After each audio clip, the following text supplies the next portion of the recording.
और भगवान कृष्ण बांके बिहारी ने भी अवतार लेकर यहाँ गौओं की सेवा करी है।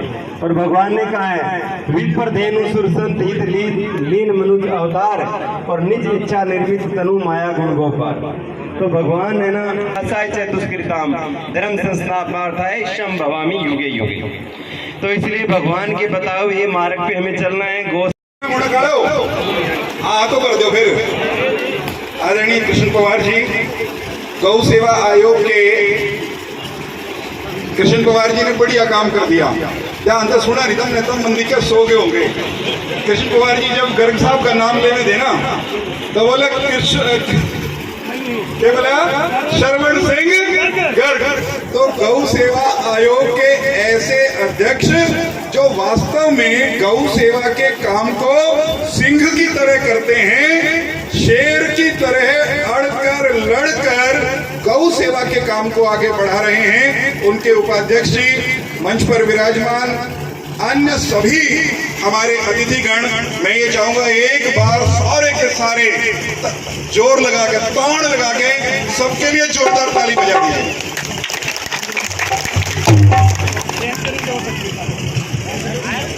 मुझे केवल धन्यवाद जैसी बात करनी है। मैं मुणक वालों और गुवांडी भी आ रहे होंगे, कुछ तो सारे मुणक वाले हैं, गुवांडी भी हैं।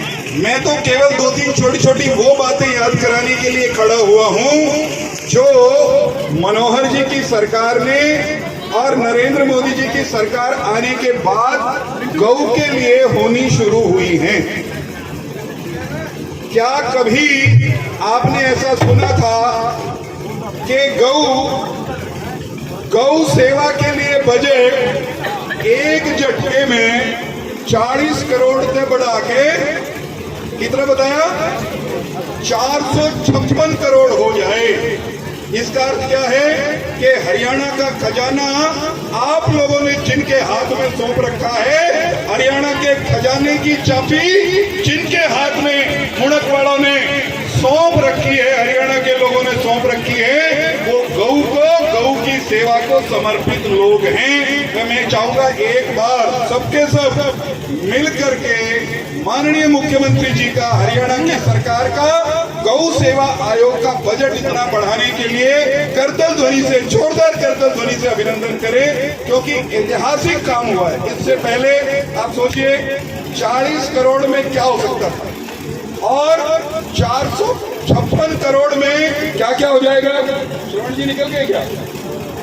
अच्छा, पौधा लगाने के, क्योंकि 456 करोड़ का प्रावधान कर दिया। तभी उन्होंने कहा कि भाई प्रधान जी, नवीन जी, 1000 बेसहारा गौवंश को संभालने की बात करो, थारे लाखों में नहीं, कैसे आएंगे पैसे? बोल के बताओ, क्या मांगोगे?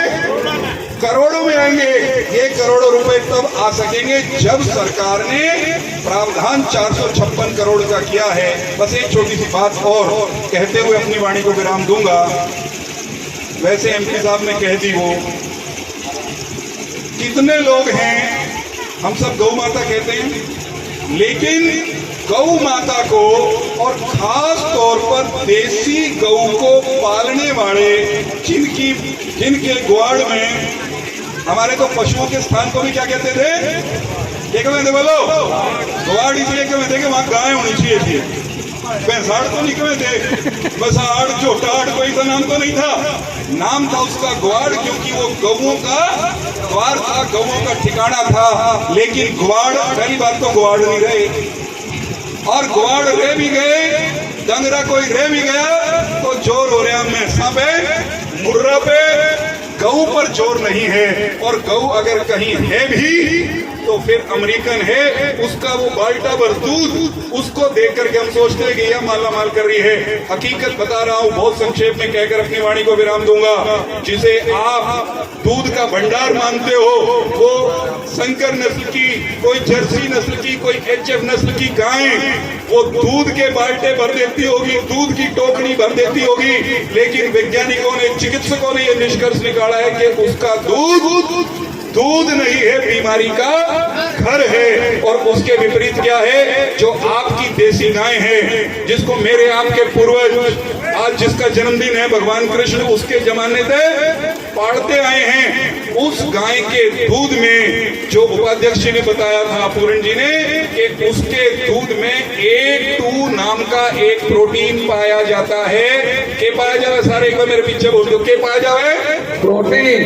A2 नाम का एक प्रोटीन तो सारे दूध में है, भैंस के दूध में भी है, बकरी के दूध में भी है, लेकिन A2 नाम का दूध, A2 नाम का प्रोटीन केवल और केवल देसी गाय के दूध में पाया जाता है। और इस प्रोटीन में A2 में वो ताकत है जो शुगर, हाइपरटेंशन, बीपी, इस तरह की जो नए जमाने की बीमारी जिन्हें क्या करे थे 10-5 साल पहले तक, इन नए जमाने की बीमारियों को दूर करता है, उनको आने ही नहीं देता। इसलिए एक संकल्प लेकर के जाना, हो सके तो जितनी जल्दी हो अपने ग्वाड़ में एक देसी बांधनी है, और जब तक देसी बांधन का ब्योत ना हो, समझ में ना आवे, हिम्मत ना हो, तब तक एक फैसला तो कर ही सकते हो कि दूध पिएंगे तो ढूंढ के, तलाश के, टोल के, जिद करके, और कोई 5 रुपए फालतू भी मांगेगा लीटर के तो महंगा लेके भी दूध